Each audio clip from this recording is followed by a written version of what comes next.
Dear students, in this video we will discuss the basic introduction about the DNA replication. DNA replication क्या होती है? जब DNA अपने जैसी सेम एक कॉपी को और बनाता है, सिंथेसाइज करता है during the time of cell division, उसे हम क्या बोल देते हैं? DNA replication. ये हमारे पास कुछ बेसिक पॉइंट्स है जो बताते हैं कि DNA रेप्लिकेशन क्या होता है और कैसे होता है। उसके बाद नेक्स्ट जो वीडियो होगी उसके अंदर हम इसके नेक्स्ट जो इसके इंपॉर्टेंट पॉइंट्स हैं, बेसिक एंजाइम्स हैं, जो सारे प्रोसेस होते हैं वो डिस्कस करेंगे। इस वीडियो में मैं सिर्फ आपको इसके ये बेसिक पॉइंट और ये बेसिक रूल बताऊंगी DNA रेप्लिकेशन के।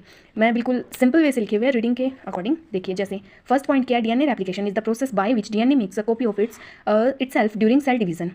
ठीक है, सिंपल पॉइंट है बिल्कुल कि डीएनए क्या करता है, अपने जैसे सेम कॉपी बनाता है सेल डिवीजन के दौरान। सेकंड पॉइंट है this process takes us from one starting molecule to two daughter molecules with each newly formed double helix containing one new and one old strand. हमें पता है DNA क्या होता है? डबल हेलिकल स्ट्रक्चर होता है, जिसके अंदर वो during the time of replication एक स्ट्रैंड तो होता है, उसके अंदर ओल्ड जो हमारा ओल्ड डीएनए है जिसको अपनी कॉपी बनानी है, एक स्ट्रैंड तो उसी का रहेगा, और जो सेकंड न्यू स्ट्रैंड होगा वो डीएनए क्या करेगा? न्यूली सिंथेसाइज करेगा। DNA found within the nucleus must be replicated in order to ensure that each new cell receive the correct number of chromosomes. Process of duplication is called DNA replication. Okay, process of duplication is called DNA replication. Point to be noted. Fundamental process occurring in all cells for copying DNA to transfer the genetic information to daughter cells. इसके बाद हमारे पास basic rules DNA replication के। Replication is always semi conservative, ये हमारे पास proof हो चुका है। कुछ बेसिक मॉडल्स हैं उसके द्वारा प्रूफ हुआ कि डीएनए रेप्लिकेशन जो होती है वो क्या होती है? ऑलवेज सेमी कंजर्वेटिव होती है। Replication begins at the sequence called origin. जहाँ से रेप्लिकेशन स्टार्ट होती है उसे उस सीक्वेंस को हम क्या बोलते हैं? Origin. DNA synthesize is initiated by short fragments of RNA cell primers.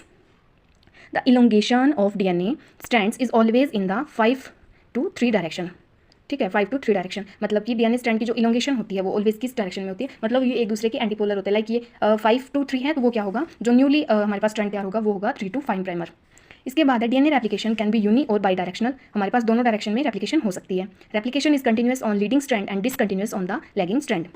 New nucleotide strand are complementary and antiparallel to their template strands. इसके बाद हमारे पास ये सारे पॉइंट्स है जो हमें बस रीडिंग के लिए इंपॉर्टेंट है, या फिर जब हम क्वेश्चन राइट करते हैं तो उसमें हमारे थ्योरेटिकल एग्जाम्स के लिए इंपॉर्टेंट है। यहाँ से आप डीएनए रेप्लिकेशन को लिखना स्टार्ट कर सकते हैं। Thank you.